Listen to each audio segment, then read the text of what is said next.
Right. I'm going to call the meeting to order. I realize the clock over there needs to be fixed because my iPhone says it's 6 o'clock, so we're going with that.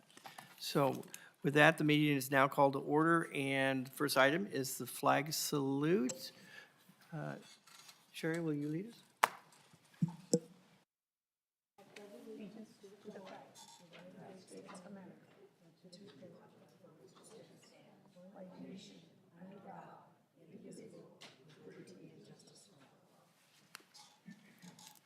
So good evening, everybody. This is our first meeting back. It's our first meeting in 2025, and we have a new member to the commission, Vince Hernandez. Welcome aboard. And put on your seatbelt. They get really ranky. No. I'll keep it nice and tight. All right, good. All right. So at that, moving right along, we'll take roll call, please.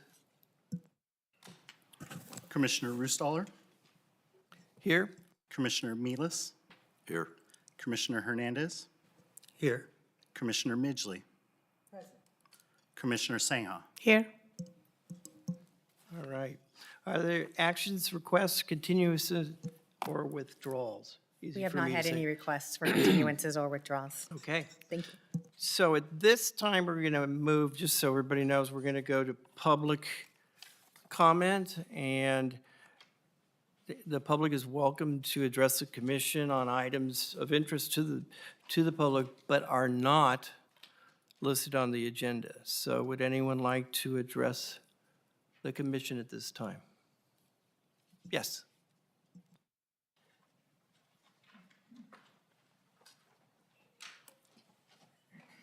And, yeah. My name is Donna Barbera Diaz, and I am here. I live at the San Joaquin River Club. I'm a member, a homeowner, and a corporation shareholder. And I wanted to thank the Planning Commission for seeing and choosing to vote in favor of us not going with the cell tower. And I'm hoping that if there's anyone here that would like to come to the supervisors meeting next Tuesday in favor of us, please, by all means, come. Thank you so much. Thank you. Is there anybody else who would like to address the commission on items not listed on the agenda?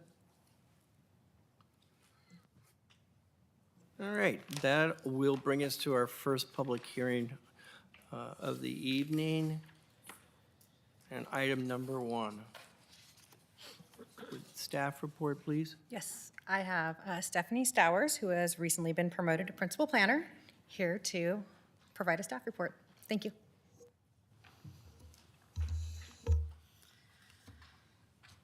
Good evening, Chair and Commissioners.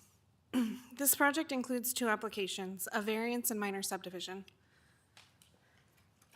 The variance requests to reduce the minimum parcel size in the AG 40 General Agriculture 40-acre minimum zone from 40 acres to 5 acres.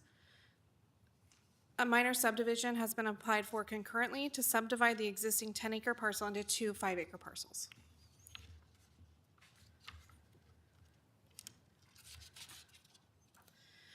The 10-acre project site has a general plan designation of general agriculture as well as a zoning of general agriculture. The project site is located on the southwest corner of South Lammers Road and Philip Martin Court, north of Tracy. This is the proposed tentative map submitted by the applicant depicting the proposed resultant 5-acre parcels. Parcel 1 contains an existing residence. The parcels will be served by a private water, stormwater, and sewage system if the project is approved. And both parcels would have direct access onto public roads, either Lammers Road or Philip Martin Court. The subject 10-acre parcel was created with a map in 1913, which was recognized by the Community Development Department with a certificate of compliance in 1988. This recognized the non-conforming parcel was legally created prior to state or local subdivision regulations. To approve any land use application, findings must be made in the affirmative. Staff recommends that variance findings numbers 1 and 3 and minor subdivision findings 1 and 2 cannot be made in the affirmative as described on the following slides and in the staff report. Variance finding number 1 states that because of a special circumstance applicable to the property, including size, shape, topography, location, surroundings, etc., the strict application of the regulations deprives the property of privileges enjoyed by other properties in the vicinity and under identical zoning classification. The applicant states that many parcels in the vicinity, like the subject parcel, are below zone minimum, estimating that 87.5% of the parcels within half of a mile do not meet the required zone minimum of 40 acres, which denies these properties the privilege of creating homesite parcels. The applicant did not provide details that support that the strict application of the regulations deprive this property of privileges, as the subject parcel and, according to the applicant's estimate, 87.5% of the surrounding parcels cannot create homesite parcels. The strict application of the rule limits each of these properties in a fair manner. A homesite parcel, which is a 2 to 5 acre parcel created under specific provisions of the development title, can only be created if the parcel to be divided meets the zone minimum before the division. So it would have to be 40 acres in this case. The 10-acre parcel does not meet that requirement. Additionally, the subject parcel was created as part of the Tracy Garden Farm subdivision in 1913, which created approximately 275 parcels ranging in size. Subsequently, since 1974, the property has been zoned AG 40 or similar with a 40-acre minimum parcel size. As a result, the creation of the proposed 5-acre lot has not been permitted in over 50 years, and no exceptions for creating small parcels like a homesite parcel apply to this project site. Variance finding 3 states that granting the variance will not constitute a grant of special privileges, inconsistent with the limitations on other properties in the vicinity and zone that the subject property is situated. The applicant states that granting the variance is consistent with the existing character of the surrounding vicinity. Because the majority of parcels in the vicinity also cannot create homesites or other small parcels, the granting of this variance would constitute a grant of special privilege. All existing small parcels in the area were created pursuant to the rules and regulations in effect at the time of their creation, and other parcels under 40 acres also cannot be subdivided. As a result, granting the variance would apply the rules and regulations in an unfair manner, as the applicant did not provide sufficient information to substantiate that the subject parcel has a special circumstance. Minor subdivision finding number 1 states that the subdivision is consistent with the general plan, development title, and any other applicable plans. This finding cannot be made because the proposed minor subdivision is not consistent with the general plan or development title.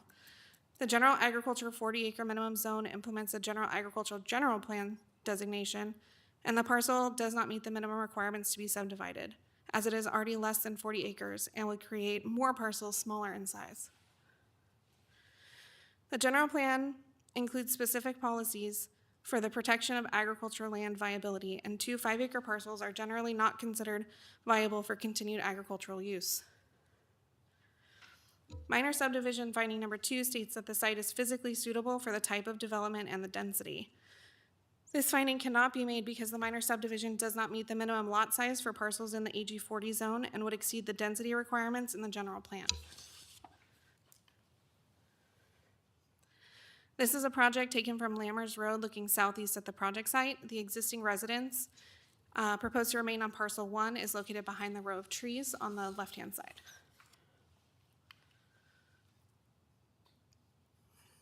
It is recommended that the Planning Commission deny the variance and the minor subdivision due to the inability to make the required findings included on this slide and in the staff report. Alternatively, if the Planning Commission chooses to approve the projects, staff recommends providing variance findings numbers 1 and 3 and minor subdivision findings 1 and 2 made in the affirmative, along with the adoption of the mitigated negative declaration, the mitigation monitoring and reporting plan, and the approval of the project with the conditions of approval contained in the staff report. Thank you. This concludes staff's presentation. Okay. before we hear from the applicant, anyone here have any questions for staff at this time? Okay, so we're going to start the public hearing, and we'll ask the applicant or the representative to come forward, please.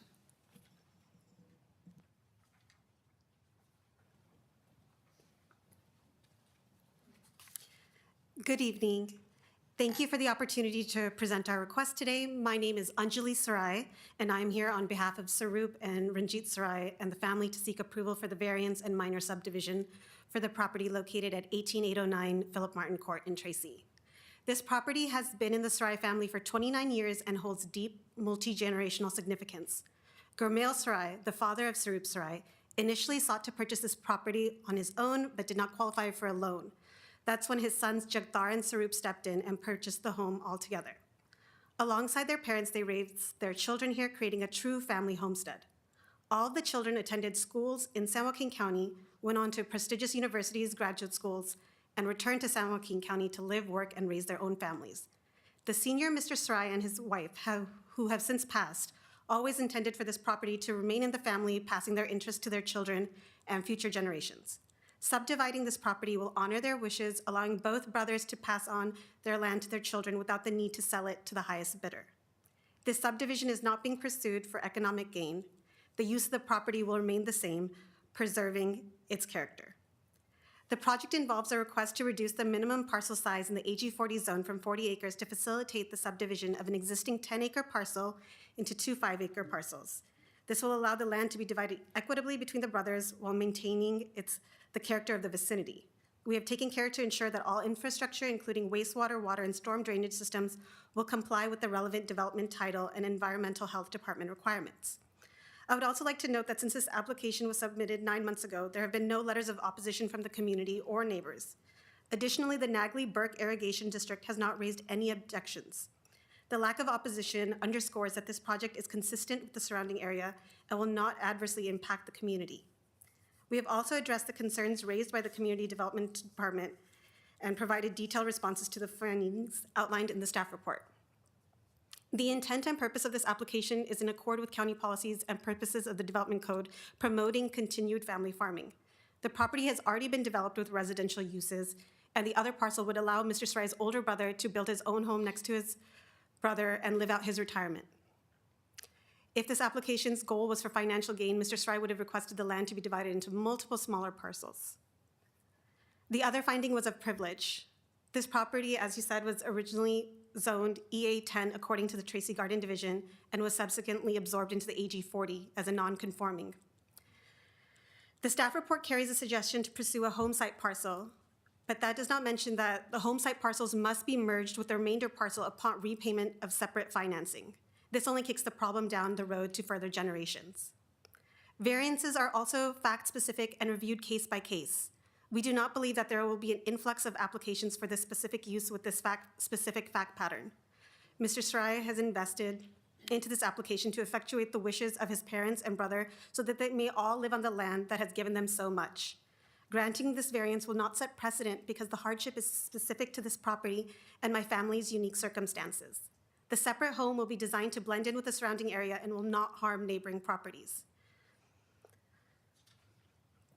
Our family has a strong connection to this county, to this land. We are respectfully asking for this variance and subdivision so that we may continue to live where we love. I'm joined today by John Glick, our land use consultant, who is available to answer any technical questions you may have. Thank you for your time and consideration. We appreciate the opportunity to present this proposal to you, and we look forward to your feedback. Thank you. Thank you. So, does anyone have any questions? I do have a question. So, and maybe Mr. Glick can answer it.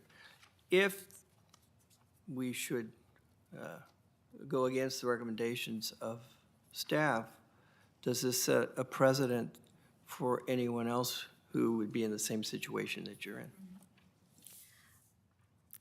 Since variances are so fact-specific and they're, I don't believe that it'll be setting precedent. All right, anybody else have any questions?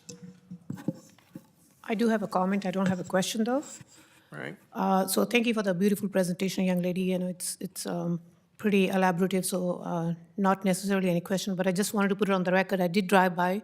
It falls into my district, so the area is pretty well kept, and it's one of those residential areas where they have quite a few neighbors in the vicinity. As she said, there was no contact made to me, or neither do the staff know. There was no opposition. They are a very well-settled family in Tracy, like she said. They, good community members.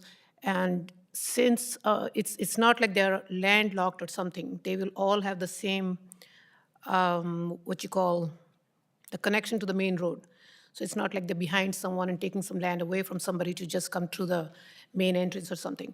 And also there was no, I did do some personal research to say so. It's not for any financial gain. Like she mentioned, if it was for financial gain, they would have, there is a demand in that area. It's a nice area, and the Tracy, they would have done it like 10 one-acre lots and sold it for pretty good price. So good presentation. I did drive by. I would say that, it would not set a precedent because nobody else is complaining, and even the irrigation department said that it won't make any big difference or any difference on the land use. So that being said, I just wanted to put that on the record that I did drive by, and it looks all right. So thank you for your time. Thanks. Sir, would you like to speak? Sure. My name is John Glick. I'm the representative. Firm name is Corderoli and Associates, 310 Sunwest Place, Manteca, California. I just wanted to focus on findings number 1 and 3. I submitted, I'm sure you all have seen it, I've submitted a highlighted version of the staff's report regarding the various findings. And I just wanted to kind of point out that on finding number 1, it's my opinion that special circumstances aren't just limited to size, shape, topography, location, or surroundings, but in this particular case also would include county rezone, which happened, I'm not exactly sure the dates, it was either in the 70s or the 80s. Prior to that, the property was shown on a county zoning map as EA10, and I suspect that the area was recognized as that particular zoning in recognition of the fact that the subdivision in 1913 had pretty much subdivided that entire area into 10-acre parcels or thereabouts. And so I would imagine that the zoning at that time reflected and understood and respected the prior subdivision. And so on that particular note, I just wanted to say that it's my opinion that the rezone that was initiated by the county in effect does create a special circumstance. The landowners didn't have any say in that. It happened quite a while ago, and I just wanted to kind of point that out for the record.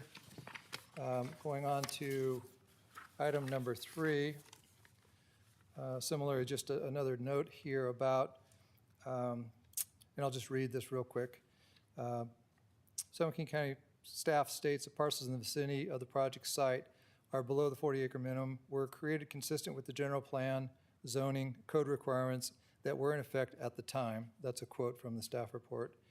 This statement's categorically false, in my opinion, given the fact the parcels in the vicinity, this parcel and the parcels in the vicinity, were created in 1913 by the Tracy Garden Farms subdivision that was recorded in Book 8 of Maps and Plats, page 1.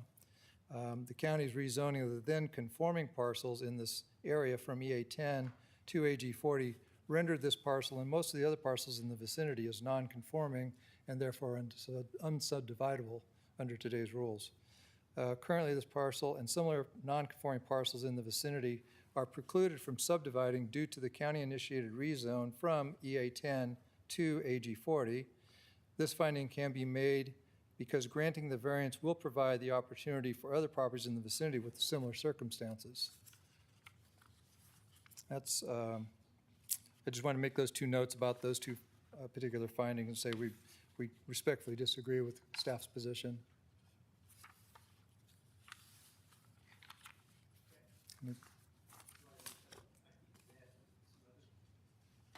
Rebuttal to the subdivision, the minor subdivision? Well, my only other comment that we noted here had to do with the fronting of the parcel. And in prior discussions with staff, they were originally considering the fronting being on Lammers Road, but in fact, the property is developed in such a fashion that it fronts on Philip Martin Court. The driveway's on Philip Martin Court, the house faces Philip Martin Court, and staff agreed. I just want to put it in here as we noted that we had a concern about it because it was written alternatively in the staff report. But we just want to make sure that everybody understood that the parcel is developed and, from our perspective, fronts on Philip Martin Court, which has more than 330 foot of frontage, which is the minimum required in that particular zone. Any Thank you. questions? Anybody have any questions? No, thank you for, Thank you. all right. We'll, oh, you have a question? That, I mean, I can see why, why it would make sense and you would want to do this. And we have this come up before us a lot. And it does set a precedent if we okay it, when it doesn't meet all the criteria.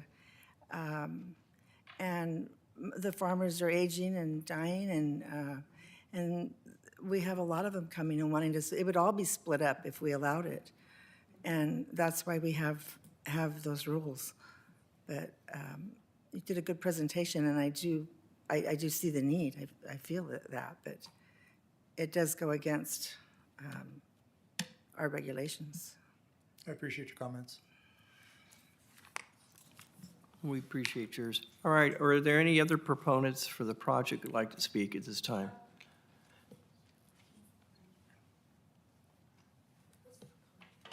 That's for it.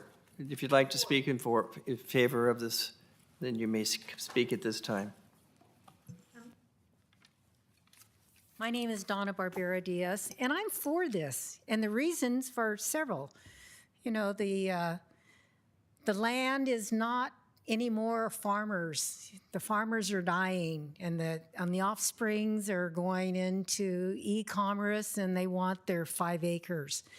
I've been involved with the San Joaquin River Club, and somebody told me that in 4 years there's going to be something that the 40-acre minimum is going to be disbanded, and I haven't been able to get to Corrine yet to ask about that. But if we were able to divide even our property down to 5 acres, that gives us 89.8 subdivisions, which makes a whole lot of sense. And also, I think Corrine told me that we could divide down to 2.5 acres. I can't remember that, but I do know that with this subdivision, you would have to have the runoff water lake, was that 2 acres? So is that correct, Corrine? So through the chair, I've spoken with Ms. Diaz multiple times on the phone about multiple, issues with the River Club. Generally, and I don't want to speak for environmental health, but generally they want 2-acre parcels so that you can contain your well, septic, leach lines, 100% replacement, all of that. So that's where we've had real general conversations about that, is generally we don't go below 2 acres. Because I thought you told me that, yeah, we could ask, you could get down to a 5 acre, but then you're going to need 2 acres for water runoff and your water treatment and your sewer. And I was just wondering, on these two, how are they going to take care of their sewer and their water runoff on those 2 subdivisions? And I'm for even having them be able to split it down to 2.5 acres. So that's all I have to say. Thank you very much. Thank you. Would anyone else like to speak in favor of this project? All right. Are there anyone who would like to speak in opposition to this project at this time? This is your time. Do we have anybody on the lines tonight?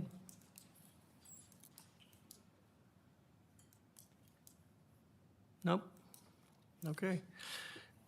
Well, this would be the spot where we'd have a rebuttal, but since there's no one in opposition, we'll save you the trouble. So I'll close the hearing on this, bring it back again to the commission to make further comments or ask further questions. And if there aren't any, then someone needs to make a motion. Chair, I have a few questions.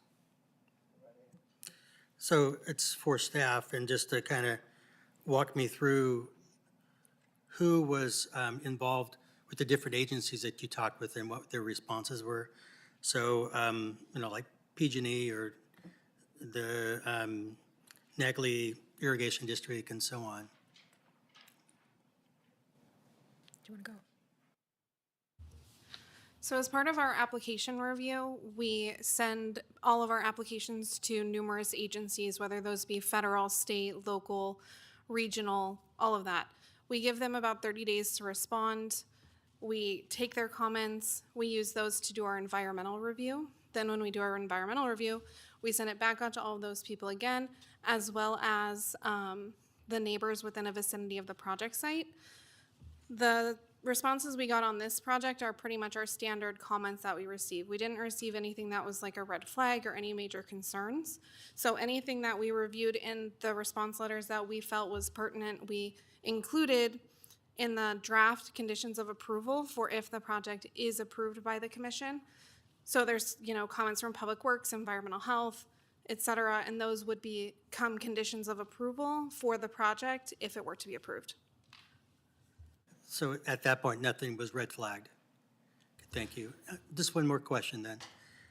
You had mentioned in your presentation about the variances, if it was approved, that there'd have to be conditions to justify those special circumstances. How would that happen? Would that be through your department, or would that be the proponents bringing it forward? So through the chair, what we have is we have required findings that have to be made in the affirmative in order for a project to be approved. So we have 2 findings for the variance that we're not able to make in the affirmative. So we would need, if you would like to approve it, we just need you to provide us how you can make those in the affirmative. That way we can update our findings. And if we were to approve the project, have approved findings that go along with it. So when you mean us, you mean as a commissioner, we'd have to come up with that? Yeah, and that's why we kind of ask, we are recommending denial, but if you'd like to approve it, please provide staff with how you're able to make these findings. Yeah, Great. Thank you. you're welcome. Thank you, Chair. Anyone else? All right, well, at this time, would someone like to make a motion? Either in the affirmative or in the negative?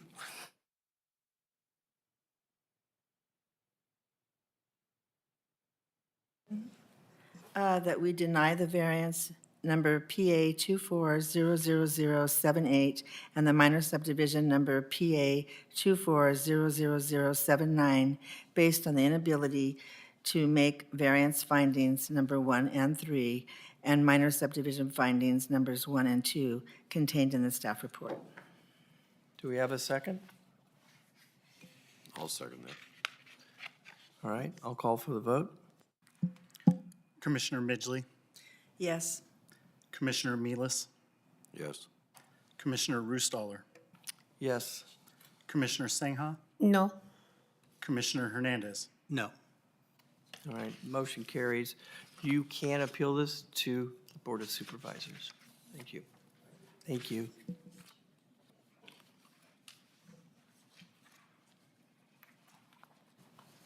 All right, item number 2, development title text amendment. Thank you. I have Megan Ayure here to provide the presentation.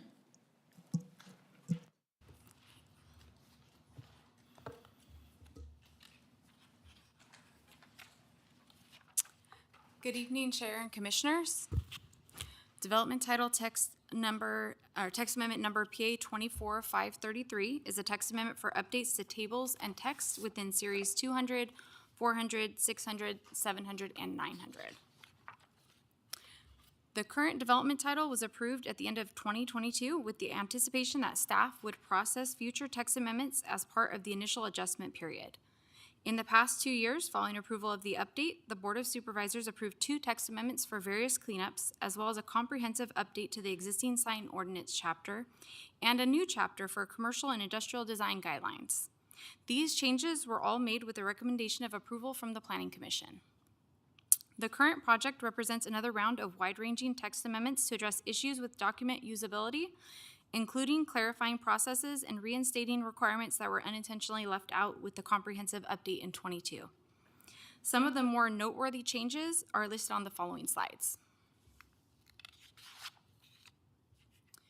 Proposed changes to Series 200 include clarification regarding setbacks from property lines and updates to permitting requirements and additional use regulations for various primary, accessory, and temporary use types. Minor updates are proposed to Series 400 for height limitations, setback exceptions, tree requirements, and parking. Additionally, the section on mobile food vendors, which is new in the 2022 development title, is proposed for revisions to address the level of permitting required and to add locational criteria to limit impacts to residential areas and existing businesses. A zoning compliance review would be required for sites with a single mobile food vendor that does not include seating or restrooms. All mobile food vendor sites with multiple vendors or the provision of seating and restrooms would require an administrative use permit to allow for a higher level of review. In order to limit impacts to other properties and businesses, new vendors will not be allowed within 200 feet of a permitted residential use, a residential zone, or an area shown on the general plan for residential use. Mobile food vendors will also not be permitted within 400 feet of another vendor except when a single site is approved for multiple vendors, and not within 400 feet of another type of eating establishment. Within Series 600, the permitting requirement for private rights-of-way in an antiquated subdivision is currently unclear. Changes are proposed to require an administrative use permit consistent with the prior 1992 development title, while also allowing the zoning administrator to reduce this requirement to a zoning compliance review for less impactful projects meeting specific criteria.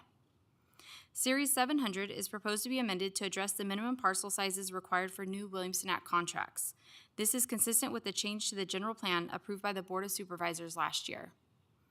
Proposed text amendments within the last series, Series 900, would differentiate between agricultural buildings and agricultural equipment storage, reinstate a definition for a frequently used term, development project, and correct errors within the definition of homesite parcel and the non-residential use type of residential care facility large. In order to process a development title text amendment, several findings must be made in the affirmative. These findings include that the proposed text amendments are consistent with the general plan, will benefit the public, and have been reviewed in compliance with the requirements of the California Environmental Quality Act. The changes as proposed are consistent with the general plan goals and policies and will benefit the public by providing better clarification and addressing typos, errors, omissions, and inconsistencies. Additionally, the project has been determined to be exempt from the California Environmental Quality Act as it will not cause a direct or indirect physical change in the environment. Staff recommends that the Planning Commission forward the project with the recommendations shown on this slide and included in the staff report, along with the update to finding number 1 contained in the notes for this evening. Thank you. This concludes staff's presentation. Thank you. Nicely done. Back to commission to discuss. If anyone has any questions, comments? Pretty straightforward. All right. Then Chair will ask that someone propose a motion to accept or deny this. I'll make a motion to accept it as said in the agenda. Is there a second? Second? Been moved second that we approve item number 2 on the agenda as proposed by staff. I'll call for the vote. Commissioner Hernandez, Yes. Commissioner Singha, Yes. Commissioner Roostaller, Yes. Commissioner Midgley, Yes. Commissioner Milas. Yes. Motion passes 5-0. All right. Moving right along. Do we have any other business? Would you like to give us an update, or should we wait and let you end the meeting and ask if any of the planning commissioners have comments at this time? As I said, welcome aboard. Commissioner Hernandez. So thank you, Chair. It's nice to be here. It's nice to be able to give back to the community at large of San Joaquin County. It's a way just kind of give your civic duty and feel pride in the work that the elected do and the staff takes care of on a day-to-day basis. So thank you for inviting me and welcoming me onto the commission. And Sherry, we're so here happy to see, yeah, we said our goodbyes in the last meeting. know. Here she is. I guess I just like goodbyes. I do, right? So I'm glad everyone could be here. Well, it's nice to be here. Yeah, and I'd like to make one comment. It's very difficult, especially the item number 1, when you really do feel for the family wanting to keep everything the way it is, but we do have variances. We have rules that we have to interpret. So I wish them all the best, and as I encouraged, I hope they do appeal it to the supervisors and let them take that on their pay grade. Okay, now we'll go to the director's report. Great, thank you. I wanted to let you know that we are going to the Board of Supervisors on Tuesday, and it will be the appeal by the applicant of the denial of the cell tower at the River Club, and also an appeal of the denial of the variant and minor subdivision that was also in Tracy, that you heard a few meetings ago on Highway 33 and Welty Road. Upcoming meetings, we don't have anything scheduled for the February 20th meeting. I will contact each of you individually and set up a time that we can do training with county council, and we'll do that online. March 6th, we have one item, a general plan map amendment, zone reclassification and major subdivision, and a waiver for Oakwood Shores. It's like the Oakwood Lake Resort subdivision. And then on March 20th, we have a conditional use permit for a gas station. Oh, no, I'm sorry. This one's for a religious assembly on Larch and Nagley Road, and then a Williamson Act cancellation on Branch Road in Lockford. And Commissioner Roostaller, you will not be at the March 20th, right? Okay, okay. And that's all I have. Thank you. Well, I know you're all upset, but this is when I get to adjourn the meeting, so I'm going to, and wish you all a good evening.